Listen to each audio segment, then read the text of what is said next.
ਅਸੀਂ ਵੱਧਦੇ ਰਵਾਂਗੇ, ਤੈਨੂੰ ਰੁਕਣਾ ਪਵੇਗਾ। ਪਾਕ ਵਚਨਾਂ ਦੇ ਅੱਗੇ ਤੈਨੂੰ ਝੁਕਣਾ ਪਵੇਗਾ, ਤੈਨੂੰ ਝੁਕਣਾ ਪਵੇਗਾ। ਜਦੋਂ ਪਾਕ ਰੂਹ ਦੀ ਅਗਨੀ, ਜਦੋਂ ਪਾਕ ਰੂਹ ਦੀ ਅਗਨੀ ਵਰਾਵਾਂਗੇ,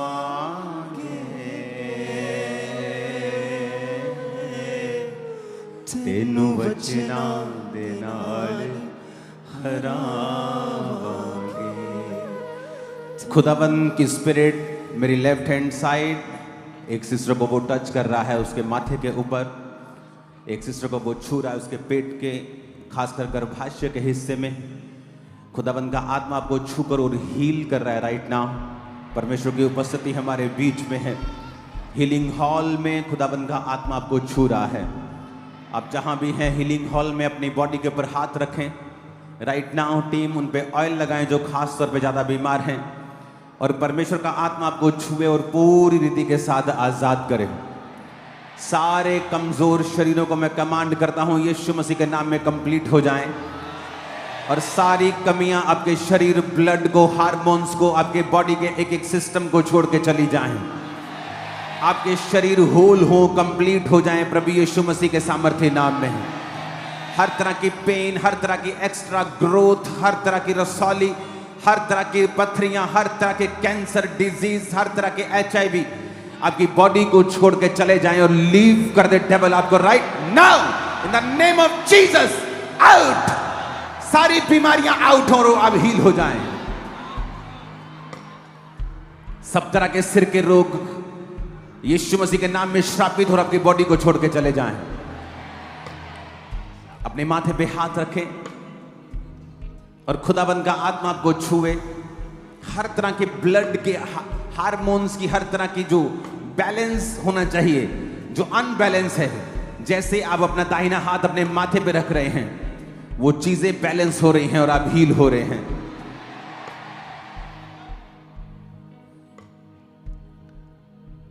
राइट नाउ हर वो चीज जो शैतानी है आपकी बॉडी को छोड़कर वो जा रही है अभी। हार्ट के रोग, लंग्स के रोग, कमजोरी के रोग, शर्मिंदगियों के रोग आपकी लाइफ में बेफल हो जाएंगे, शर्मिंदा हो जाएंगे और निकल जाएंगे। एक न्यू लाइफ, क्योंकि परमेश्वर ने आपको परखा, उसने आपको चेक किया, उसने देखा कि आप बिना आशीष के या इन परीक्षाओं में, इन दुखों में भी क्या उसके साथ वफादार हैं या नहीं, और आप उस परख में अच्छी तरह से परखे गए और आप अव्वल पाए गए हैं। अब आपकी जिंदगियां बदल जाएंगी, बेहतर के लिए बदल जाएंगी और आगे जाने के लिए बदल जाएंगी पूरी रीति के साथ। वचन कहता है यूसुफ साकलों में बांधा गया, फिर भी वो वचन के द्वारा परखा गया, लेकिन उसने यहोवा के वचन को ना छोड़ा, अपने दर्शनों को ना छोड़ा जो खुदा ने उन्हें दिए थे। मेरा परमेश्वर उन दर्शनों को जो आपको मिले थे वो उन्हें पूरा करने के लिए जा रहा है। आपके हाथ को वो बड़ा करने के लिए जा रहा है, आपके रास्तों को वो साफ करने के लिए जा रहा है। जो चीजें लोगों के लिए इम्पॉसिबल होती हैं आपके लिए बड़े आराम से पॉसिबल हो जाएंगी। चिंता मत करना, हर एक चीज के ऊपर परमेश्वर का अधिकार है। आपकी लाइफ पर आप कहां जाते और आते हैं, आप क्या सोचते हैं, क्या करते हैं, परमेश्वर उसको देखता है और आप पर अपना अधिकार रखता है। धर्मी के स्टेप्स यहोवा की ओर से होंगे। जब आप परमेश्वर के साथ मिले होते हैं, चाहे आप कंफ्यूज भी हों, आप उसी तरफ कदम उठाएंगे जहां परमेश्वर चाहता है। आज यीशु मसीह के नाम में मैं आपको ब्लेस करता हूं, और हर एक जन जो यहां मौजूद है, ब्रांचेस में मौजूद है, आज टीम आप पर ऑयल के साथ प्रार्थना करेगी, और आपको वो ऑयल अपने हाथों में आज लेना है, सिर पे नहीं, और अपने हाथों में लेकर आपको अपने सिर पर लगाना है और पैरों पर लगाना है, और घोषणा करनी है कि आज से मेरे स्टेप्स, मेरे कदम परमेश्वर की ओर से ठहराए हुए होंगे। मैं उन्हीं कदमों पे चलूंगा जो परमेश्वर मेरे लिए ठहराएगा। मैं यीशु मसीह के नाम में नए बिजनेस को खोलने की घोषणा करता हूं आपकी लाइफ में। नए रास्ते के ओपन होने की घोषणा करता हूं यीशु मसीह के नाम में। राइट नाउ मैं देख रहा हूं टेस्टिमनी सेक्शन में खुदाबंद का आत्मा उन रोगियों को छू रहा है जो चल नहीं सकते, व्हीलचेयर के रोगी, शिकंजों के रोगी, सब पर प्रार्थना की जाए। खुदाबंद का आत्मा उन्हें टच करके हील कर रहा है। जो पटे लगे हैं, बेल्ट लगी हैं, उठाओ और हिलाओ। अपने कानों पे हाथ रखो, आंखों पे हाथ रखो। सब गूंगी बहरी आत्माएं आपकी बॉडी को छोड़ के चली जा रहा, हील हो जाए। सब मरे हुए फाइनेंसेस यीशु मसीह के नाम में ताकत को पाएं और हील हो जाएं। सारे मरे हुए फाइनेंसेस जी उठें यीशु मसीह के सामर्थ्य नाम में। अपने दोनों हाथों को उठा लो जितना उठा सकते हो। खुदा से कहो, परमेश्वर मेरे फाइनेंस को ब्लेस कर, मैं उस फाइनेंस को तेरी महिमा के लिए इस्तेमाल करूंगा। मैं बीजों को बोऊंगा खुदाबंद, तेरे राज्य के लिए काम करूंगा। अब अपने हाथों को उठा लो जिन्होंने वायदा किया है। परमेश्वर आपके फाइनेंस के लिए नए रास्तों को ओपन करे, नए आइडियाज आपके दिमाग में डाले। आज, अभी, इसी महीने, इसी साल आप नए कामों को शुरू करें और कभी फेल ना हो। आप अपनी लाइफ में एक्सट्रीमली बिजी हो और यीशु मसीह के सामर्थ्य नाम में आप कभी भी एक नहीं बल्कि मल्टी प्रोजेक्ट करेंगे, बहुत से काम अपनी लाइफ में करेंगे। आमीन। ऊंचा ये आशीष हमारी है चर्च। डिवाइन हेल्पर्स को मैं आपकी लाइफ के ऊपर रिलीज करता हूं। ईश्वरीय मददगारों को मैं आपकी लाइफ के ऊपर रिलीज करता हूं। डिवाइन हेल्पर्स को आपकी लाइफ के ऊपर रिलीज करता हूं। यानी आपके बच्चों के ऊपर भी मैं डिवाइन हेल्पर्स को रिलीज करता हूं। फेवर को रिलीज करता हूं कि बच्चों के ऊपर यीशु मसीह के नाम में। आपके स्टाफ के ऊपर भी मैं फेवर को रिलीज करता हूं यीशु मसीह के नाम में। सारी बीमारियां आपकी बॉडी को छोड़ के जा रही हैं। हर तरह का दुष्ट आत्मा आपकी बॉडी को छोड़ के जा रहा है। आमीन। ऊंचा ये आशीष हमारी है चर्च। मैंने कहा आमीन। ऊंचा ये आशीष हमारी है चर्च। अपने हाथों को उठाओ, गैर भाषा में बोलेंगे, खुदाबंद मैं अब गैर भाषा में जब प्रार्थना करूंगा, मैं तेरी मर्जी के साथ प्रार्थना करूंगा। जब मैं तेरी मर्जी के साथ प्रार्थना करूंगा तो तू मेरे रास्तों को ओपन करेगा और जो मुझे चाहिए और मैं नहीं जानता कैसे मांगना है, तू उन्हें पूरा करेगा। गैर भाषा में ऊंची आवाज में हर साज, हर होंठ गैर भाषा में होंगे और प्रार्थना करेंगे ऊंची आवाज में। थैंक यू जीसस बोलते हो ऊंची आवाज में। लाहौर अबा नंदे नंदे नमा सुखंदे लेग्रो सोथोलो नद्रो बसामंदा ना बखाना ना बाशिमंदर लेग्रो सोथाना बसामियंदा ना बखाला रेग्रो सोथाला रबा शांदा। खुदावंद का आत्मा कहता है चर्च को अपनी पावर पहचाननी है कि चर्च पावरफुल है। ये गिरा सकती है, उठा सकती है, खड़ा कर सकती है और बिठा भी सकती है। परमेश्वर ने चर्च को पावर दी है। अपने होंठ को खोलो और खुदावंद से कहो गैर भाषा में, लेब्रोमा नांग्रोमा सामरियांदा ना बालाखोराना नांग्रो सोथाला रबा शांदे। और खुदावंद का आत्मा आपको गैर भाषा और पवित्र आत्मा से भरपूर कर रहा है। पवित्र आत्मा से भरपूर कर रहा है। अब सेम यहां से वापिस नहीं जा रही यीशु मसीह के नाम में। ऊंची आवाज में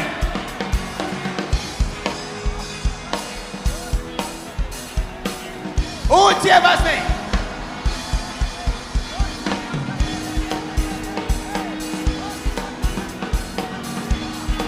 लेहोरबा साम्रिया मंदनबा सखाला लाग्रोसो नेंडो नमा संडे लेग्रोसो लेग्रोसो लेग्रोसोथा लाग्रोमा साम्रिया मंदनबा साखो लेब्रोमा साक्रियांदनबा शिंदना नांग्रिया मोंदे लेब्रोमा सामियांदेने नांग्रे साखेंदेने बेसेखेंदेने याला ब्राजिला कोलुशन तकोरो बोदरो तुरने की हवाला रना जिंदना लेब्रोमा साखे को बिचकासियांची लेब्रो को बिली दुननो केना नम्ब्रोमा सा निंगे केसे लेके रब्रोबा सांदियाना बा खासुमा खांदे। वो इम्पॉसिबल को पॉसिबल कर रहा है। खुदाबंद से बात करो, परमेश्वर को बोलो परमेश्वर तू निर्जल स्थानों के पर नदियों को बहाने वाला परमेश्वर है। मैं विश्वास करता हूं।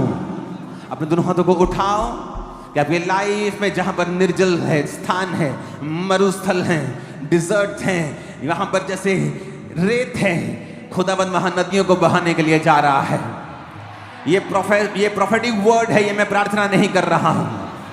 जहां कोई चांस नहीं वहां 100% चांस होगा यीशु मसीह के नाम में। आमीन। ये आशीष हमारी है चर्च। हालेलुया। अब 4 साल पहले ये बहन गिर गए थे और इस बहन की राइट लेग की हड्डी 2 जगह से टूटी थी। डॉक्टर बोलते कि बिना ऑपरेशन के बिल्कुल चल नहीं पाएगी, टोटली बेड पर थी। लेकिन जैसे प्रार्थना की उसी समय बहन खड़ी हुई चलना स्टार्ट किया।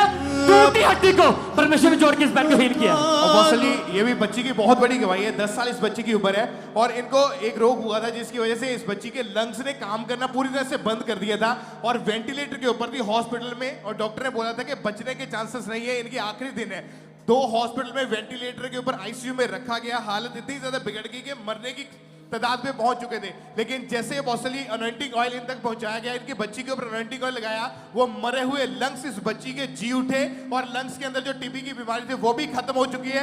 आज ये बच्ची पूरी तरह से हील हो गए। बॉसली देखो तो अपनी गवाही देने के लिए कंप्लीटली इस बच्ची के जो अंग बने नहीं थे वो बन चुके हैं पूरी तरह से।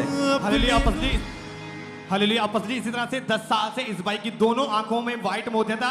हर एक चीज इनको डबल डबल दिखाई देती थी और साथ में इनको सर्वाइकल था। 10 साल से पॉसिबली बिल्कुल भी गर्दन को मूव नहीं कर पाते और जैसे ही प्रार्थना को रिसीव किया उसी समय परमेश्वर ने हील किया। दोनों आंखों से क्लियर दिखाई पा रहे हैं, इनको पूरी तरह से हील हो चुके हैं। हालेलुया।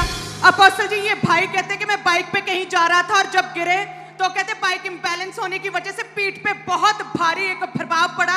जब डॉक्टर के पास के एक्सरे करवाया, डॉक्टर ने बोला कि डिस्क जो है वो अपनी जगह से हिल चुकी थी और जिसकी वजह से पेन रहती थी, झुक नहीं पाते थे, कोई काम नहीं कर पा रहे थे। और कहते हैं जैसे प्रभु के दास ने आपने प्रार्थना किया, वो सारी दर्द, वो डिस्क जो अपनी जगह से हिल चुकी थी अपनी जगह पे आई, वो दर्दें जा चुकी, झुक पा रहे, चल पा रहे। प्रभु ने छुआ, अद्भुत रीति से छुआ और पूरी तरह से ठीक है। हालेलुया। बछड़ी 3 साल पहले इस बैंड को राइट लेग ने बछड़ी एकदम से काम करना पूरी तरह बंद कर दिया था। इनकी फैमिली आज इन्हें पकड़ के चर्च लेके आई थी, लेकिन जैसे प्रार्थना की इस समय इस बैंड ने खुद चलना स्टार्ट किया बिना सहारे के और परमेश्वर ने इस लेग को हील किया इस बैंड की। अपने लोकानु दुखा छो तारीफ करो जोर से। बादशाह अपने हाथों को उठाओ।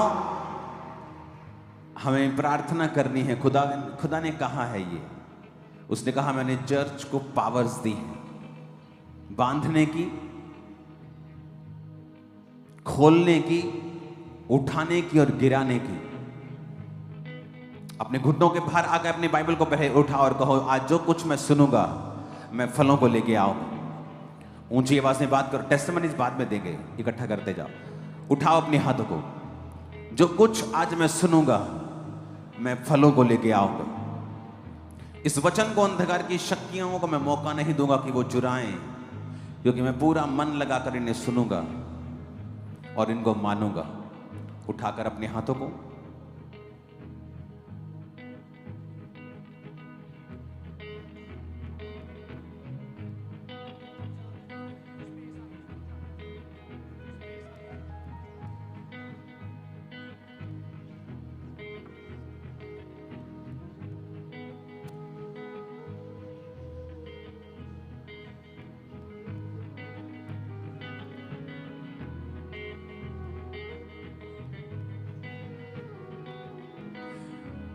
प्रभु यीशु मसीह के सामर्थी नाम में हम मांगते हैं।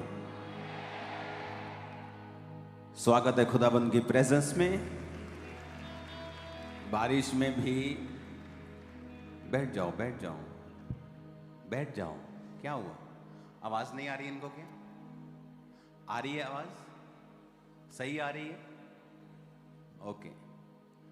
बारिश में भी इतने लोग, तारीफ कर दो पहले अपने लिए खुदाबंद।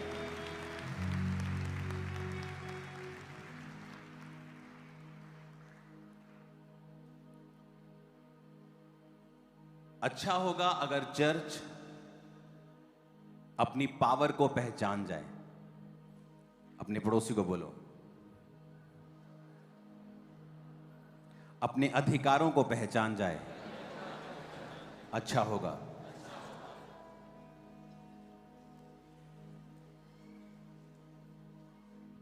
वचन कहता है कि दानियेल ने, इसको प्रीचिंग मोड पे करना, प्रार्थना करनी शुरू की और फास्टिंग के साथ, तो स्वर्गदूत आसमान से उतरा और उस तक पहुंच नहीं सका क्योंकि रास्ते में शैतान उससे लड़ता रहा। 21वें दिन वो दानियेल के पास आया और कहता कि जब तूने पहले दिन ही समझने और बूझने को मन लगाया था, मैं तभी परमेश्वर से तेरी प्रार्थना का उत्तर देने के लिए चल पड़ा था, पर रास्ते में शैतान मुझको रोके रहा। तो परमेश्वर का एक दूत आया और उसने मेरे साथ शैतान से लड़ाई की, और तब मैं तेरे पास आया हूं, और जब मैं तेरे पास से फिर चला जाऊंगा आसमान में, फिर मैं उससे लड़ूंगा। और वचन भी कहता है कि शैतान तुम्हारे साथ युद्ध करता है। तुम्हारा युद्ध किसी पार्टी के साथ नहीं, कोई पॉलिटिकल पार्टी, किसी आरएसएस, सिखों के साथ, कैथोलिक के साथ, पेंटिकोस्टल के साथ, तुम्हारी किसी के साथ लड़ाई नहीं। तुम्हारी लड़ाई अंधकार की शक्तियों से है जिनका हेड ऑफिस आसमान में। तो वचन कहता है कि जब वो वापस लड़ा, तो अगर आप हिस्ट्री पढ़ेंगे, उस एरिया की हिस्ट्री बाइबल में नहीं है, वो उस बाइबल में अगर आपको मिलेगी तो इनडायरेक्टली मिलेगी। अगर आप उस एरिया की हिस्ट्री पढ़ें, शैतान को हराने के बाद आसमान में जब उस दूत ने हराया, डैनियल की प्रार्थना के बाद उस जगह की गवर्नमेंट चेंज हो गई थी, राजा बदल गया था।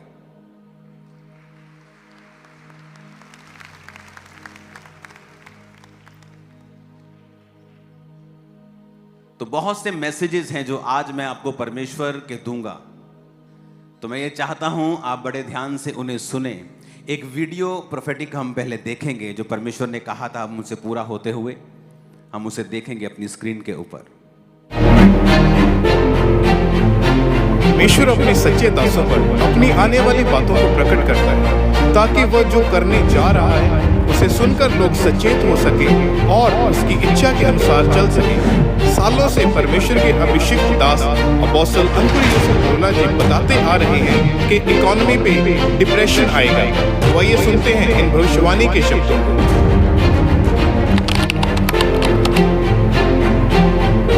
आने वाले टाइम में जो परमेश्वर मुझे दिखा रहा था, मैं आपको बताऊंगा आने वाले टाइम में क्या होगा, किस तरह से फाइनेंशियली ट्रबल्स देश फेस करेंगे। मैं आपको बता रहा हूं, प्रार्थना कर रहे हैं हम, लेकिन मैं आपको बता रहा हूं प्रोफेटिकली कुछ चीजें होंगी जिन्हें प्रेयर्स रोक नहीं सकती, लेकिन प्रेयर जो धर्मी होंगे उनको बचा सकती है, उनको स्ट्रांग रख सकती है, उस परीक्षा के दिन में उनको निकाल सकती है।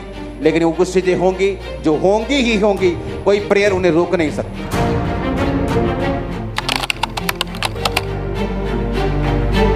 आने वाले समय में एकदम से इकोनॉमिक प्रेशर देशों के ऊपर पड़ेगा, एकदम से, लाइक सडनली, जस्ट सडनली 3-4 महीने में ही पूरी देश की परिस्थितियां चेंज हो जाएंगी। ऐसा होगा। प्रेयर्स आपको बचाएंगी, प्रेयर्स मुझे बचाएंगी, लेकिन इसे होने से प्रेयर रोक नहीं सकती। ये परमेश्वर की ओर से निर्धारित हो चुका है।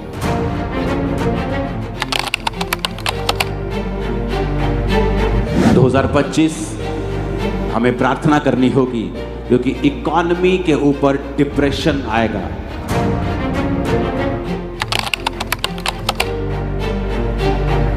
आप जो आने वाले समय का इकोनॉमिक ऑपरेशन है, डिप्रेशन है, आप इसे खत्म नहीं कर सकते, डिले कर लेंगे या खुद बच जाएंगे। और आपको मालूम होगा कि हमें चर्च में पहले से बताया जाता है, परमेश्वर की आत्मा पहले से हमसे बात करती है, हमें क्या करना है फ्यूचर के लिए, हमें क्या करना है आने वाले समय के लिए। और आज परमेश्वर के दास के द्वारा बोले गए उन वर्ड्स को हम पूरा होते हुए देख रहे हैं। फरवरी में 17 में से 15 दिन बाजार गिरा है। इस महीने केवल 3 दिन कारोबार बचे हैं। अगर इन 3 दिनों में भी निफ्टी में गिरावट जारी रही तो 34 साल में तीसरी बार ऐसा होगा। जो विदेशी निवेशक है उनका भारत से भरोसा घट गया है। वे हर महीने कई हजार करोड़ रुपया भारत के बाजार से निकाल रहे हैं और शेयर बाजार गिरता जा रहा है। सरकार के दावों से अलग बाजार अलग अलग सच्चाइयां हर दिन बता रहा है। अगर निफ्टी एक और महीना गिर गया तो 28 साल में पहली बार होगा जब निफ्टी लगातार 5 महीने तक गिरता रहेगा। ऐसा मार्केट के 34 साल के इतिहास में सिर्फ 2 बार हुआ है। घरेलू शेयर मार्केट में किस स्तर की गिरावट आ रही है, इसका अंदाजा आप ऐसे लगा सकते हैं कि सिर्फ फरवरी भर में अभी तक शुरुआत से अब तक सेंसेक्स करीबन 2500 अंक टूट चुका है। वहीं सेंसेक्स अपने ऑल टाइम हाई से 10,500 अंक से भी ज्यादा नीचे पहुंच चुका है। 27 सितंबर को सेंसेक्स ने 85,978 अंक का ऐतिहासिक स्तर छुआ था। पिछले 28 सालों में जो नहीं हुआ वो शेयर बाजार में इस वक्त हो रहा है। लाखों लोगों के करोड़ों रुपए डूब चुके हैं और जो अभी भी मार्केट में होल्डिंग पोजीशन पर हैं उनकी सांसें अटकी हुई हैं कि भैया अब आगे होगा क्या। और ये आपको बता दिया गया था, और अब से नहीं, सिर्फ फरवरी से 31 से नहीं। अगर आप पिछले साल देखेंगे, पिछले साल के उस मोड़ पे मैंने ये बताया था जब हर शेयर मार्केट एवरीथिंग टॉप के ऊपर था। मैंने कहा था नहीं, ऐसा नहीं होगा। इसमें कोई सरकार की नाकामी की मैं बात नहीं कर रहा हूं, मैं आपको वो बता रहा हूं जो परमेश्वर मुझे दिखाता है आप लोगों के लिए कि आने वाला समय किस तरह का होगा। आप बड़े हैरान होंगे, अब आने वाले दिनों में एक प्रार्थना उपवास करने के लिए परमेश्वर ने मुझसे कहा है। हम 40 फास्ट रखेंगे पूरी चर्च, और उन चीजों के लिए प्रार्थना करेंगे, उन देशों के लिए भी प्रार्थना करेंगे जहां पर गिराव आना चाहिए। जो लोग मसीह के खिलाफ हैं उन्हें उन जगहों से परमेश्वर हटाए। उन 40 फास्टिंग में और भी ऐसी चीजें हम प्रार्थना करेंगे। नॉर्थ कोरिया के लिए प्रार्थना करेंगे, और जो रिजल्ट फ्यूचर में परमेश्वर हमें देगा, आप शॉक्ड हो जाएंगे जो होने वाला है अभी आने वाले दिनों में। अभी गैर भाषा में प्रार्थना करते वक्त भी परमेश्वर का आत्मा यही बात कह रहा था कि चर्च अपने अधिकारों को पहचाने और वो प्रार्थना करना सीखे। क्योंकि मोस्टली चर्च में अगर हम देखें क्या वचन प्रचार हम करते हैं कि हमें परमेश्वर से किस तरह से मांगना है, हमें परमेश्वर से किस तरह से लेना है, मांगो तो दिया जाएगा। ये एक फर्स्ट टर्म के बच्चों के एग्जाम की तरह है। फर्स्ट टर्म जैसे नर्सरी, वो LKG UKG के बच्चों को हम सिखाते हैं। ये वो वचन नहीं है कि परमेश्वर आपको जो सिद्ध करने के लिए देता है। अगर आप इन बातों को समझ रहे हैं तो आपको समझ आएगा कि हमें मार्च महीने में तैयार रहना है। हालेलुया। मार्च महीने में बड़ी मीटिंग्स होंगी। उन मीटिंग्स में हम एक स्पेशल सीट भी अनाउंस मैं करूंगा उस बड़ी मीटिंग के लिए, क्योंकि चर्च ने पार्किंग की 3.5 एकड़ जगह ली है बिल्कुल सामने। अब पार्किंग की प्रॉब्लम सॉल्व हो गई। बिल्कुल सामने जैसे आप एंटर किया करेंगे, रोड की दूसरी तरफ आपको 3.5 एकड़ का पार्किंग प्लॉट मिलेगा। सारी वहां पर लगाएंगे, कोई प्रॉब्लम नहीं होगी। तो हमें तैयार रहना है। उसके बाद बीज के बाद और बीज के पहले ही 13 और 16 मार्च से पहले ही 40 फास्टिंग की डेट अनाउंस होगी। 40 दिन के रोजे हम चर्च में आकर प्रेयर में रहेंगे। आप लोग भी प्रेयर में रहेंगे। प्रेयर पॉइंट्स मैं यहां पर नहीं बताऊंगा, वो जब आप जो लोग वहां पे होंगे उन्हीं के साथ मिलकर उन प्रार्थना पॉइंट के साथ हम प्रार्थना करेंगे। मैं आपको बता रहा हूं कुछ ऐसा हो रहा है जो किसी ने सोचा नहीं। पॉलिटिकली मैं आपको बता रहा हूं पूरी दुनिया में परमेश्वर कुछ बड़े डिसीजंस के साथ दुनिया में अपने आप को शो करेगा कि एंड पावर उसी की है और ताकत भी उसी की है। और उसी ने नबूकदनेस्सर को गद्दी पे बिठाया था और उसी ने उसको उतार दिया था। क्योंकि जब नबूकदनेस्सर, बाइबल कहती है, फूल उठा और कहा कि मैंने अपने ही ताकत और अपने इन्हीं हाथों की ताकत से पूरे साम्राज्य को बनाया है, तो परमेश्वर ने उसे गिराने का फैसला कर लिया। और बाइबल कहती है 7 काल यानी 3.5 साल उस पर बीते, उसके नाखून और बाल बढ़ गए और उसने बैलों के साथ घास चरी और वो पागलों के समान जीवन बिताया। और जब टाइम बीत गया और उसने आसमान की ओर जब निगाह उठाई और कहा, परमेश्वर तू ही है जो राज्य को देने वाला और तू ही लेने वाला है, तो परमेश्वर ने उसके राज्य को फिर से रिस्टोर किया, फिर से उसे वापिस किया। अब समय आ चुका है, हम प्रार्थना करेंगे पूरी चर्च के साथ मिलके, फास्टिंग के साथ, क्योंकि ये बड़ा इंपॉर्टेंट लेसन है। मोस्टली लोग क्या सोचते हैं, जो लोग आज अपनी प्रॉब्लम के लिए आए हैं, उनकी लाइफ में उनको हीलिंग चाहिए, उनके फादर उनको ट्रबल दे रहे हैं, फैमिली सेटल्ड नहीं है, फाइनेंस सेटल नहीं, उन्हें लगता है कि ये चीजें तो उन लोगों के लिए हैं जो लोग अभी पूरी तरह से टेस्टिमनीज लेके बैठे हैं, जिनका फाइनेंस सेट है, जो बीमार नहीं है, जो सब कुछ ठीक ठाक हो चुका है, वो लोग इस चीज को रखेंगे। हम तो बस ले हैंड करवाने के लिए आएंगे और प्रार्थना करेंगे। आप जानते हैं बहुत से पास्टर्स भी ये प्रीच करते हैं, और अब मैंने भी प्रीच किया है कि मांगो तो दिया जाएगा। परमेश्वर ने कहा जो तुम मेरे नाम से मेरे पिता से मांगोगे मेरा पिता तुम्हें देगा। पर ये एंटायरली ट्रूथ नहीं है, ये पूरा सच नहीं है, ये आधा सच है।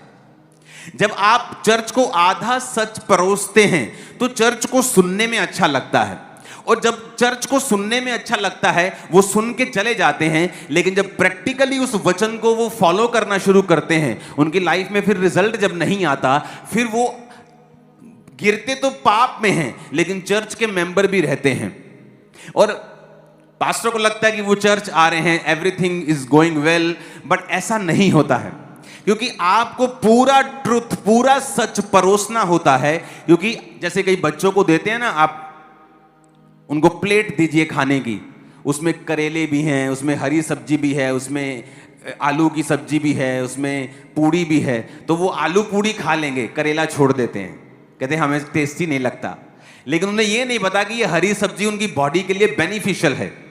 तो जब अभी तो मजा आ रहा है, अभी तो खा रहे हैं आलू पूड़ी, लेकिन जब उसके बाद में उनकी बॉडी में गड़बड़ नजर आएगी, इम्बैलेंस होगा, तब फिर वो बहक जाएंगे, शक करने लगेंगे, डाउट में आ जाएंगे कि ऐसा क्यों हो रहा है। क्योंकि आपको पूरा ट्रूथ खाना पड़ेगा। उस पूरे ट्रूथ में कुछ बातें अच्छी भी हैं जो आपकी बॉडी को अच्छी लगेंगी, wow, ask and you shall receive, वो व्हाट ए वंडरफुल वर्ड, कि मैं मांगूंगा और पाऊंगा। यह है आपका पूड़ी आलू। अगला है ढूंढो तो तुम पाओगे, यह है आपकी हरी सब्जी जो लोग चाहते नहीं हैं। वो ये चाहते हैं मांगो तो दिया जाएगा। पास्टर प्रीच करते हैं, लोग हैप्पी हो जाते हैं, वाओ, वी आस्क एनीथिंग, कुछ भी मांगो तो परमेश्वर हमें देगा। लेकिन मेरी लाइफ में ऐसा नहीं हुआ। कई बार आप अपनी लाइफ में मांगेंगे, या किसी की आप एग्जांपल ले लें, आज कोई चर्च में बैठा मांग रहा है कि परमेश्वर मेरी मैरिज इस भाई के साथ, इस बहन के साथ, कोई भी इसके साथ, उसकी बहन के, कुछ भी मांग रहे हो आप कि इसके साथ हो जाए या उसके साथ हो जाए, लेकिन कई बार परमेश्वर की वो मर्जी नहीं होती, और आप नहीं जानते परमेश्वर ने फ्यूचर में आपके लिए क्या रखा होता है। तो आप अगर पहले वचन में ही अड़े हुए हैं कि मांगो तो दिया जाएगा, तो आप जब परमेश्वर उस चीज को आपकी लाइफ में नहीं करेगा तो आप कहेंगे नहीं, ये वचन पूरा नहीं हुआ। क्योंकि इब्रानिया 11 उसकी 6 आयत में लिखा है, विश्वास बिना उससे प्रसन्न करना अनहोना है, क्योंकि प्रभु के पास आने वालों को विश्वास करना चाहिए कि वो है, और वह अपने खोजने वालों को प्रतिफल देता है। Ask and you shall receive, and seek, ढूंढो तो तुम।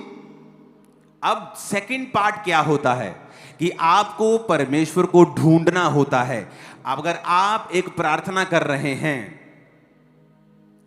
कि परमेश्वर मेरी लाइफ में मुझे ये चीज चाहिए, परमेश्वर कहता है साथ साथ आपको मुझे ढूंढना भी पड़ेगा, क्योंकि परमेश्वर अपने खोजने वालों को प्रतिफल देता है। प्रतिफल का मतलब यह होता है कि जो आप मांग रहे हैं, हो सकता है कि वो डायरेक्ट चीज आपको ना मिले, लेकिन जो आपने मेहनत की है, जो आपने प्रार्थनाएं की हैं और प्रभु को खोजा है, उसकी वजह से शायद जो आपने मांगा था उससे भी 10 टाइम 100 टाइम बेटर चीज, अच्छी चीज आपकी लाइफ में परमेश्वर देगा और अपने वचन को वो पूरा करेगा। पर आज कलीसिया जो है वो वचन को पूरा सुनना नहीं चाहती, वो अपनी कानों की खुजलियां मिटाना चाहती है। उसे अच्छा लगना चाहिए, उसे और कुछ नहीं चाहिए। अगर उसे अच्छा लग रहा है तो वो वचन ठीक है। आज ये बात समझनी पड़ेगी, एक तरफ से मुझे मांगना होगा क्योंकि मेरा पिता मांगने से पहले जानता है मुझे किन चीजों की आवश्यकता है, लेकिन देता नहीं, देता तब है जब मैं मांगता हूं। तो एक तरफ से मुझे मांगना है जो भी मैं चाहता हूं, दूसरी तरफ से मुझे खोजना है। किसको? परमेश्वर को। कैसे खोजते हो आप उसको? एम्प्लीफाइड बाइबल में इब्रानिया 11 उसकी 6 आयत को हम पढ़ेंगे। मैं नीचे से उसको पढ़ूंगा। He is rewarder of those who earnestly and diligently seek him out। कहता वो रिवॉर्डर है उनका जो अर्नेस्टली, अर्नेस्टली का मतलब फोटो में देखेंगे, उसका मतलब है, पंजाबी में लिखा है दिलों, दिल से। अपने पड़ोसी को बोलो, दिल से। एम्पलीफाइड बाइबल में लिखा है, जेड़े दिल तो रब नूं लभदे ने। कहां से? दिलों। एंड डिलीजेंटली, कहता लगन से। डिलीजेंटली का मतलब है लगन नाल ते मेहनत नाल। कहता जेड़े परमेश्वर नूं लभणगे दिलों, लगन दे नाल ते मेहनत दे नाल। कई बार जो आप मांग रहे हैं परमेश्वर आपको नहीं देता, क्योंकि वो चाहता है बेटा अब तू दूसरा स्टेप लेगा। क्या? तो मुझे ढूंढेगा। मैंने 2004 और 5 में अगर जो मैंने मांगा था मुझे मिल गया होता, आज मैं आपके सामने कभी बैठा नहीं होता। शायद सेवा कर रहा होता, लेकिन इस लेवल पे कभी नहीं होता, क्योंकि ये चॉइस होती है। जब मुझे जो मैंने मांगा मुझे नहीं मिला, मैंने प्रभु को खोजना शुरू किया। कैसे? मेहनत से। क्या मेहनत की? फास्टिंग, 40 रोजे, 5 बजे तक। एक बार खत्म, 2 दिन के बाद ही दूसरे 40 रोजे खत्म, तीसरे 40 रोजे खत्म, चौथे 40, 5वें 40। फास्टिंग मशीन बन चुके थे हम लोग। और साथ साथ में 40 रोजों के बीच बीच में 3-3 दिन रात के रोजे, क्योंकि परमेश्वर को ढूंढना है लगन से, मेहनत से और दिलों। बोलो दिलों। वो कैसे? मैं जा रहा हूं गाड़ी में, अपनी गाड़ी में जा रहा हूं और गाने बज रहे हैं फिल्म के, और मैं सोच रहा हूं कि क्या परमेश्वर चाहता है कि मैं ये सुनूं? हर बॉलीवुड का गाना शैतानी नहीं है, मैं आपको बता रहा हूं। वर्ड्स पे डिपेंड करता है कि वो कैसा है। कई बॉलीवुड के मशहूर सॉन्ग्स हैं जो क्रिश्चियनिटी में जीसस के लिए लिखे गए हैं और पवित्र आत्मा से भरे लोगों ने उन्हें लिखा है, लेकिन जब वो गाते हैं तो ऐसा लगता है कि वो अपनी बीवी को या अपने हस्बैंड को बोल रही है। हालेलुया। लेकिन जो मैं सुन रहा था वो अलग किस्म के थे, तो मैंने कहा नहीं, परमेश्वर तो नहीं चाहता होगा, बंद कर दो। क्या परमेश्वर चाहता है कि मैं ये करूं? क्योंकि अगर आप परमेश्वर को खोज रहे हैं तो आप दिल से चलेंगे। आपको जब आदमी दिल से चलता है, उसे पता होता है कि परमेश्वर नहीं चाहता मैं इस रिलेशनशिप में रहूं। वो चाहता है कि मेरा प्यार सिर्फ परमेश्वर हो। जब तक आपकी शादी नहीं होती, आप सिर्फ परमेश्वर के हैं। दिल से खोजना, क्या परमेश्वर चाहता है कि मैं ये इनडायरेक्ट पैसे कमाऊं, चोरी करूं? क्या परमेश्वर ये चाहता है कि मैं अपने काम से चोरी करूं, कामचोर बनूं? क्या परमेश्वर चाहता है? दिल से उसे खोजना, डिलीजेंटली, मेहनत से, अर्नेस्टली, दिल से, लगन के साथ उसे जब हम खोजना शुरू करते हैं तो परमेश्वर हमारी राहों को बदलता है और वो हमें लेके जाता है दिन प्रतिदिन आगे, और फिर हमें वो देता है जो उसने हमारे लिए बेस्ट रखा होता है। क्योंकि ये पहला स्टेप है जो आपको बताया जाता है कि ask anything in my name and you will receive that. ये सच्चाई है, लेकिन कंप्लीट ट्रुथ नहीं है। कंप्लीट है सीक डिलीजेंटली, अर्नेस्टली। किसको? अपने बॉयफ्रेंड को, गर्लफ्रेंड को? नो, कहता गॉड को। सीक हिम आउट, उसे खोजो कहता है। उसकी आदत है छुपना। परमेश्वर जा रहे हैं चलते हुए पानी पर, अपने चेलों के पास से निकल रहे। परमेश्वर नहीं चाहते थे चेले उन्हें देखें, लेकिन जब चेलों ने देख लिया तो परमेश्वर को अपने आप को बताना पड़ा, डरो मत, मैं हूं। वो चेले समझे भूत चल रहा है कोई पानी के ऊपर। तो परमेश्वर की आदत है छुपना। परमेश्वर की आदत है छुपना, छुप के रहना, ताकि इंसान उसे खोजे, इंसान उसको ट्राई करे, उसको खोजे, वो एफर्ट करे डिलीजेंटली, लगन से, मेहनत से, दिल से। ये परमेश्वर का एक आदत है, छुपना, अपने आप को छुपा के रखना, ताकि इंसान उसे खोजे। और परमेश्वर ने क्या कहा कि खोज, ढूंढ तो तू पाएगा। और इब्रानी में कहता है कि मैं अपने खोजने वालों को प्रतिफल देता हूं। मैं उन चीजों में नहीं फंसा। मैं चाहता था प्रभु मुझे तू इस प्रार्थना का उत्तर क्यों नहीं दे रहा है, लेकिन परमेश्वर नहीं दे रहा था। वो नहीं चाहता था, ना वो उत्तर दे रहा था। मैंने कहा कोई बात नहीं, खोजते रहे। अगर मैं प्रभु को खोज ना रहा होता, या मैं निराश हो जाता या अपनी जिंदगी में गलत स्टेप ले लेता। बहुत से लोग गलत स्टेप ले लेते हैं शादी में, बिजनेस में, सेवकाई में। वचन कहता है पौलुस एक जगह जा रहा था प्रचार करने के लिए, और जैसे ही वो वहां पे गया, परमेश्वर की आत्मा ने कहा मत जा।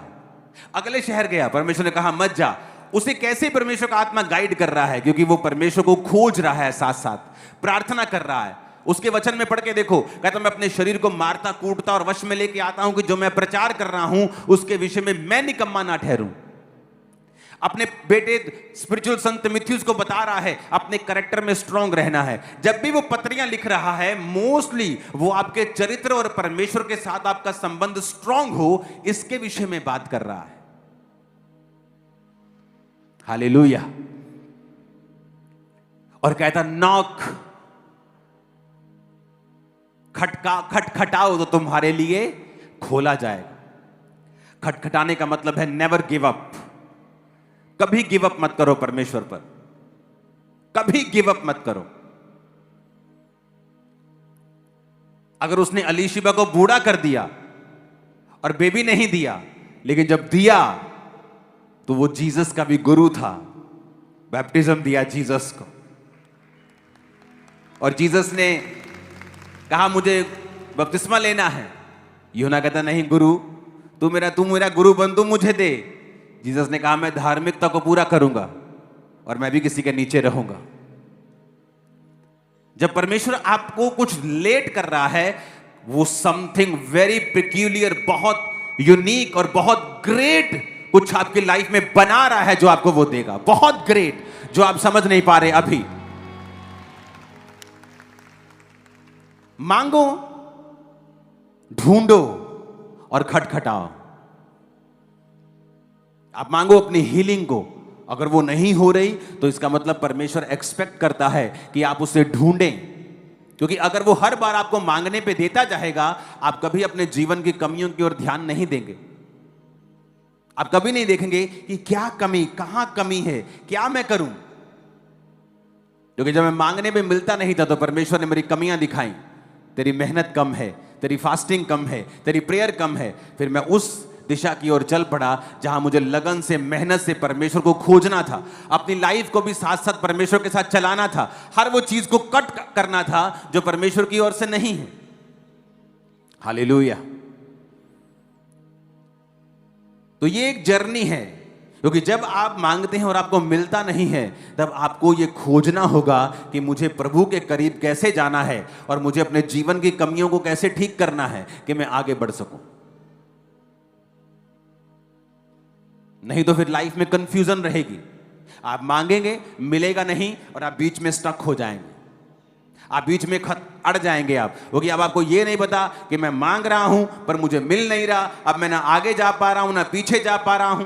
अब मैं करूं क्या? क्योंकि आपको सेकंड स्टेप आपको फॉलो करना पड़ेगा। ढूंढो तो तुम पाओगे, क्योंकि परमेश्वर अपने खोजने वालों को प्रतिफल देता है। जो तुमने मांगा होगा, जितनी प्रार्थनाएं की होंगी, जितनी फास्टिंग की होगी, जितनी डिलीजेंटली, अर्नेस्टली, दिल से, लगन से, मेहनत से जीसस को खोजा होगा, कहता मैं सारी चीजों का प्रतिफल इकट्ठा करूंगा और तेरी गोद में डाल दूंगा और तू बेस्ट होगा। ओ आमीन, ऊंचे वाला चाहिए। Hallelujah, hallelujah. आप तैयार हैं क्या? मैंने कहा आप तैयार हैं क्या? सिर्फ मांगने के लिए कि उसको खोजने के लिए भी? हां, सिर्फ खोजने के लिए कि उसके बाद खटखटाने के लिए भी? क्योंकि कुछ लोग मांगते हैं, उन्हें मिल जाता है, फिर दोबारा मांगते नहीं मिलता, फिर उन्हें खोजना पड़ता है। फिर वो खोजते हैं, कुछ देर खोजते हैं, फिर वो हट जाते हैं। क्योंकि परमेश्वर ने कहा तीसरा स्टेप ये है कि खटखटाना है। जब तक खुल नहीं जाता, मुझसे मांगते रहना है और मुझको खोजते रहना है। जब तक मिल नहीं जाता, मांगते रहना है, खोजते रहना है। क्योंकि परमेश्वर ने कहा, एक आदमी अपने दोस्त के घर के बाहर गया और कहा मेरा दोस्त आया, मुझे रोटी दे। उसने कहा नहीं, मेरे बच्चे मेरे साथ बिस्तर पे, मैं उठ नहीं सकता। कहता ये नहीं कि उसका दोस्त आया है तो उसने रोटी दी, कहता उसके बार बार मांगने के कारण, लज्जा छोड़कर मांगने के कारण। कैसे मांगने के कारण? लज्जा, कहना शर्म छोड़ के मांगने के कारण कि नहीं यार मैनू दे यार, प्लीज उठ यार, नहीं इदा ना कर, कोई गल नहीं, मैं 2 मिनट च दे। तो कोई बोलता चल ठीक है, नहीं तो ना सी, मैं कुछ और देख लेना। पर कहता लज्जा, जीसस ने कहा इसलिए नहीं कि वो लज्जा छोड़कर उसने मांगा और वो मांगता रहा। 2013-12 की ये बात है, तब चर्च उधर लगती थी और एक लड़की को चर्च में लाए और उसे लहू बहने का रोग था। आई थिंक उसका भार 25 किलो हो गया होगा, ऐसे सूख के कांटा थी वो। और मुझे याद है जब वो प्रेयर लाइन में आती थी तो उस समय काफी ले हैंड होता था, संडे संडे संडे, तो वो बार बार लाइन में लग जाती थी। उसने एफर्ट करना कि मुझे प्रार्थना करवा के ही जाना है और उस पर ले हैंड होता गया। आई थिंक मुझे जितना मालूम है कम से कम 100 बार उस पर ले हैंड हुआ होगा। लज्जा छोड़कर उसने मांगा। 10 साल 12 साल बाद मैंने उसे प्रेयर लाइन में देखा, वो बेबी पकड़ा, पता नहीं क्या, मैंने उसे देखा, मैंने कहा तू तो वही लड़की है। कहती हाँ मैं ठीक हो गई थी, मेरी शादी हो चुकी है, अब मैं किसी और प्रेयर रिक्वेस्ट को लेके आई हूं। तो मैं देख रहा था कि परमेश्वर तेरा वचन पूरा होता है। उसने गिव अप नहीं किया। 2 बार ले हैंड, 3 बार ले हैंड हुआ, ब्लड अभी भी आ रहा है, रंग ब्लैक हो चुका है, बिल्कुल सूख, जितना आप इमेजिन करते हो किसी को सूख, उतना सूखी हुई थी। लेकिन परमेश्वर कहता अगर तू लज्जा छोड़कर मांगेगा, क्योंकि जहां प्रभु की उपस्थिति होती है ना, वहां चीजें आसान नहीं होती। जहां उपस्थिति नहीं होती वहां आसान होता है, लेकिन जहां आपको जीसस मिलेंगे तो जीसस को टच करना 12 साल की लहू बहने वाली औरत के लिए आसान नहीं था, क्योंकि जहां जीसस होते वहां लोग उनको छूने की कोशिश करते थे, आसान नहीं होता था। कुछ लोग कहते हैं कि जहां मर्जी चले जाओ, हर घर खुदा का घर है, हर घर खुदा का घर तो है, लेकिन वरदान हर घर के अलग हैं। अगर आप आंखों के डॉक्टर के पास चले जाओगे और बीमारी आपको कोई और होगी, तो वो गाइड तो कर देगा क्योंकि उसने बाकी पढ़ाई भी सिमिलर सी की है, लेकिन स्पेशलिस्ट के पास अगर आप नहीं जाओगे तो आपका इलाज होने वाला नहीं। परमेश्वर ने कहा, परमेश्वर ने चर्च को प्रेरित भविष्यद्वक्ता, पास्टर्स, इवेंजलिस्ट, टीचर्स दिए हैं। आप जानते हैं कुछ चर्चेस में परमेश्वर काम नहीं करता, क्यों? क्योंकि जहां वो काम करता है वो उनकी चुगलियां, उनके खिलाफ इनडायरेक्ट डायरेक्ट बोलते हैं और खुद उनकी लाइफ में भी परमेश्वर काम नहीं करता। कितने मेरी बातों को समझ रहे हैं? टाइम आ चुका है, हमें प्रार्थना करनी है, प्रभु को खोजना है, अपना एफर्ट लगाना है। आप कैसे कह सकते हो कि आप प्रभु को खोज रहे हो और आपने कभी बीजों को नहीं बोया, आपने कभी फास्टिंग नहीं की, आपने कभी प्रेयर नहीं की? आप नहीं खोज रहे हो उसको। टाइम लगता है खोजने में, एफर्ट लगता है, लगन लगती, मेहनत लगती। आप कैसे कह सकते हो कि आप उसे खोज रहे हो? आप नहीं खोज रहे हो।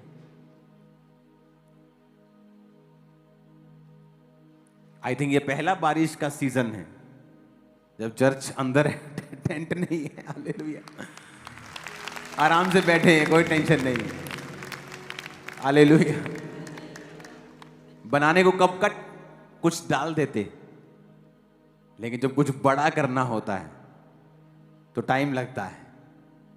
अब ये टेंट, ये शेड इतना बड़ा है और इधर को और इधर को और इधर को फैल रहा है, यहां लाखों लोग बैठ सकते हैं संडे।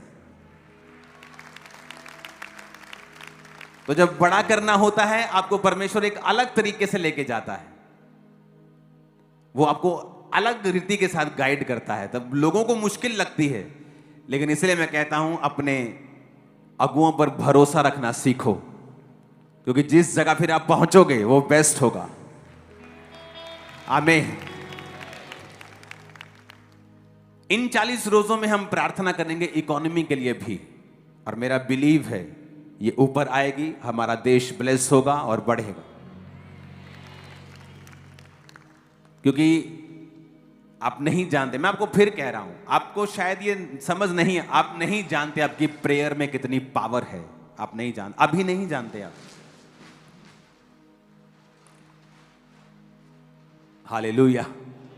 लेकिन आपको जल्दी मालूम हो जाएगा। अपने हाथों को उठाओ, अपने पड़ोसी को पहले बात करो, बोलो मांगना है। अच्छी तरह से पड़ोसी जगा दो जरा, बोलो मांगना है और प्रभु को ढूंढना है, और लगातार ढूंढना है, खटखटाना है।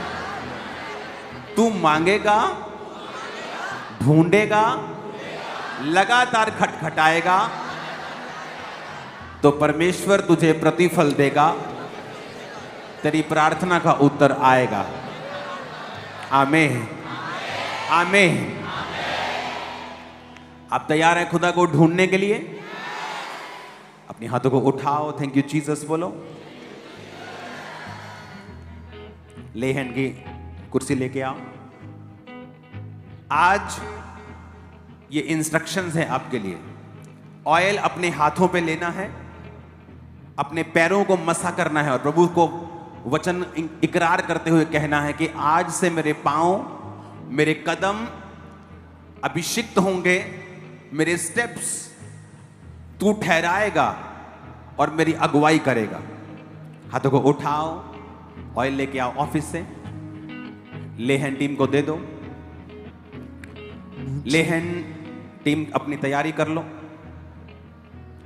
वो पुराने पुराने सॉन्ग गाओ 10 साल पहले, 8 साल पहले। हिलाओ अपने हाथों को। चर्च 13 मार्च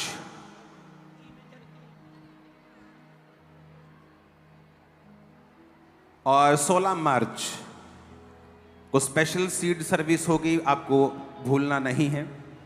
13 मार्च को शाम की मीटिंग होगी। 13 मार्च शाम की मीटिंग होगी। 13 मार्च से वीरवार की मीटिंग शाम को हो जाएगी। अपने हाथों को उठा। तू जलाली है। नहीं, एक और सॉन्ग है, मेरी स्पिरिट में है, मुंह पे नहीं। हाथों को हिलाओ, थैंक यू जीसस। तू है कुम्हार, मैं हूँ मिट्टी, तू है। एक सॉन्ग हम कोविड टाइम में गाते थे अंदर, इसी सेटिंग के साथ, वो सॉन्ग्स को गाना। टीम आप रेडी हो? ले लो ऑयल को, लोगों के हाथों पे देना है और आपको उन्हें कहना है कि अपने माथे पे और अपने पैरों पे उसे लगाएं। उठाओ अपने हाथों को, थैंक यू जीसस बोलो। हिलाओ हिलाओ हिलाओ अपने हाथों को। आपकी लाइफ आज से सेम ना हो। आमीन। ऊंचा ये आशीष हमारी है चर्च। मैंने कहा आमीन, ऊंचा ये आशीष हमारी है।